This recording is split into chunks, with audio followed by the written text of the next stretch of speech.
You bought the new Tacoma. When this thing exists, you might just be low IQ. I'll include a link to the Ford and Ogden's website in the description down below. They're providing us with this V6 Ranger. Also include a link to my car buying guide. Let's get right into it.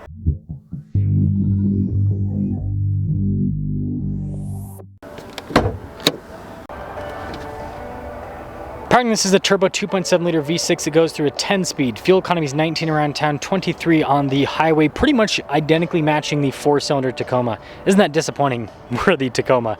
Power outputs are a lot better. 315 horsepower, 400 pound-feet of torque. We're closing in on 500,000 subscribers. I'd really appreciate it if you'd help out with that. So the hood is raised there on either side with the Ranger, giving it a more muscular appearance. I will admit the lights in the Tacoma look a little bit cooler, but these are very functional. You got fog lights down below, recovery points, parking sensors, and this one has a cool blacked out grille. And that'll be a theme with this one because this one has the blackout package. Our wheel setup is 255 by 65 by 18. You can see the wheels are completely blacked out, and it's got all-terrain tires with this one. You also have nice body painted fender flares, blacked out XLT badge, and then stuff like the mirror caps and the door handles are unpainted. This one comes with fixed side steps. Leaf sprung in the back, solid rear axle, up front's coil sprung with independent front suspension. And this one has the larger cab and the shorter bed, which is pretty common in the mid-size pickup truck market nowadays. When it comes to key fob features, we've got our lock and unlock function, remote start, and then you've got the Ford logo on the back. Let's now pop inside. So, ooh, that's pretty cool with how that slow lowers down. You've got a ruler here on the back of the tailgate, outlet there in the bed. There are cargo tie-down points in the bed as well. And then when it comes to lifting up the bed, it's super light. And something I will mention before we fully lift this up, not having bed liner standard is a miss for Ford. That's another way they could kind of compete with Toyota from a bed perspective, because all the Tacomas have composite beds and then a lot of them have bed liners. But anyways, neat looking taillights. You've got parking sensors there at the bottom, and then towing capacity is about 7,500, which matches the 2.3 if equipped properly. So it doesn't look like the V6 actually gives you more towing capacity, but it'll probably be able to tow faster, right? Anyways, that's the exterior. This week's giveaway makes my Jeep look lame because it is a supercharged Rubicon 392 that is fully decked out, producing 650 horsepower. Now, not only can you win this Rubicon 392, but part of the giveaway is also $26,000 in cash to help pay for the taxes. And not only that, your donations go towards helping children's and veterans charities. So use code BHC or click the link in the description down below or in the pinned comment. Any donation, $25 or more, will give you 4x bonus entries. Let's now pop inside. Now there is nice soft touch here on the door panel. You can see storage below. Seats here, you've got cloth trim in the center portion, kind of two-tone coloration a little bit with the grays. Well, my legs don't fit back here all that well. Again, mid-size pickup trucks aren't super spacious, but we do have some storage. We've got some USB ports. You've got an outlet in the back, and headroom at least is pretty good. And then we'll pop up front now. Blind spot monitoring with the mirrors, and then you guys can see the mirrors do power fold in. Got some soft touch trim here on the door panel. 1363 for the payload capacity. And then the front seats are cloth. The nice thing about the front seats, they both have power adjustments and lumbar support with this package. And let's fire her up. So flip out key. A little bit old school. Soft touch trim all around the steering wheel. You've got practical controls in the front face, including controls for the center stack. We've got adaptive cruise control. Looks like it even has the uncentering function, at least lane departure, which is nice. Volume voice command controls as well. And then digital cluster in the center. Now, you can scroll through these menus to see different bits of info, like, for example, off-road status. Nothing crazy, but it's customizable. That's the important part. It'll also display the drive modes. There's not a crazy animation. It just changes the drive mode and kind of lets you know. This version is equipped with a 360 camera system. It also has the trailer backup assist function, and you can zoom in on the receiver hitch too. Now we do have the tablet infotainment system. Not a huge fan of vertical displays just because you guys saw the camera view. But yeah, anyways, we do have an off-road page which has your hill descent, or not hill descent, it's off-road cruise control, but it can also function as a hill descent. It shows your tire pressure, rear locking differential. But yeah, the diff lock is built into the screen, which is a little bit funky. But the good news is the screen is pretty quick to respond. So even though they've gone Tesla on us in a way, at least it responds quickly. It has climate controls always accessible at the bottom. This has dual zone climate, heated seats, and then you've got the physical, here's a closer look, physical climate controls at the bottom of the screen. Phone charging pad with some USB ports, and then you can see you've got some cup holders. Shifter for the 10-speed, it has a manual function built in. We've got our drive line select here, part-time four-wheel drive system. Drive modes are built in, your trailer backup assist is also built in. And then shortcut buttons for like the auto stop, start, stability, parking assist. That's for the off-road stuff.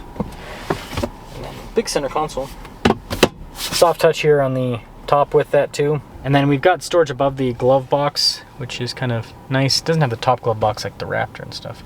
Power setting rear window, just press that button and then that'll do that slidey stuff. Sunglass holder too. $49,260. Let's see how this Ranger XLT performs. Setting off in the Ranger with the V6 bad boy engine.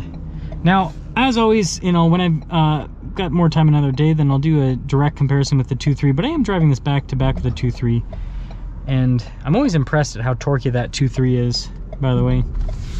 But this V6 is on a whole nother level, and I mean, this makes Toyota, in my opinion, look so silly, because they're charging, this is, again, just under $50,000, and you look at Toyota, and you're not even getting their hybrid at that price point. It's like you're getting their base four-cylinder that's got quite a bit less horsepower than this and quite a bit less torque, and it's not really that much more economical. I mean, this is a pretty efficient engine. It does again, if you look at the window sticker economy, it's like, okay, it's pretty good, but real world, these 2.7s do really well. I mean, there's tons of people with F-150s that get better than the EPA rating, and so I imagine with this Ranger it's probably a pretty similar case. Of course, depending on your driving, that's always going to play a role in things. But yeah, these 2.7s tend to be a little bit more efficient than what the fuel economy ratings suggest.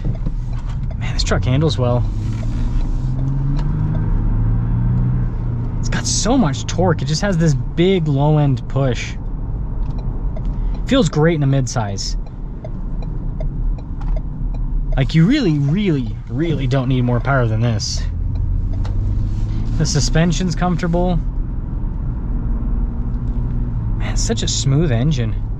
That's the thing I love about Fords, a lot of them, is their V6s are some of the smoothest on the market. I'd say that Nissan is up there too in terms of just smooth power delivery with the turbo V6, but yeah, Ford's got a really good setup going on, at least with the 2.7. The 3.5 is not as good in terms of how smooth it feels, and that's weird. You think that the 3.5 being a bigger engine and everything would be smoother, but it seems like the 2.7 just, I don't know, does better. And it seems like it's more reliable too, from what I've seen when I talk to people and everything that run 3.5s and 2.7s in their F-150s, which is interesting, right? But yeah, there's no acoustic glass or anything, by the way, in this, but it's still a pretty insulated pickup. I've done a good job with that. And you know, feature-wise, I think this XLT with the loaded up package is kind of all that you really need. The cloth seats are more than comfortable enough. The power adjustment on both sides is great. 360 camera. I mean, this really does have most of what you'd want. And only thing that this is lacking is the, and that bump really set me off. Like, it kind of jumped the truck forward. Anyways, you just don't have four-wheel auto. Just so much power. You just barely get into it, and if you get into it even more, it's obviously, it's a quick truck. Yeah, you just kind of cruise into the power band.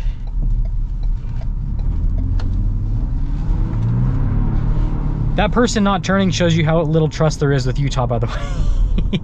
So, like, in other places, when you drive, everyone knows that, like, okay, you stay in your lane, so, like, I'm making my turn, they're making their turn, right? And you can kind of, but people always go across the lanes in Utah when they make a turn, and so, like, none of us have trust, so it's like you just wait for the person to turn and then you turn after. Low trust society, sadly, with driving. Anyways, let me know your thoughts on the Ranger with the V6, but this thing's a beast. At minimum, you got to check one of these out. You might end up with another one of the midsize pickup trucks for varying reasons. Maybe you want the Nissan because it's NA, for example. But I think that this is at least worth driving, because a lot of you that are Toyota and maybe some of you even Chevy cultists I think you'd be surprised and impressed with what you can get with a Ford. The only downside is, yeah, key in the ignition.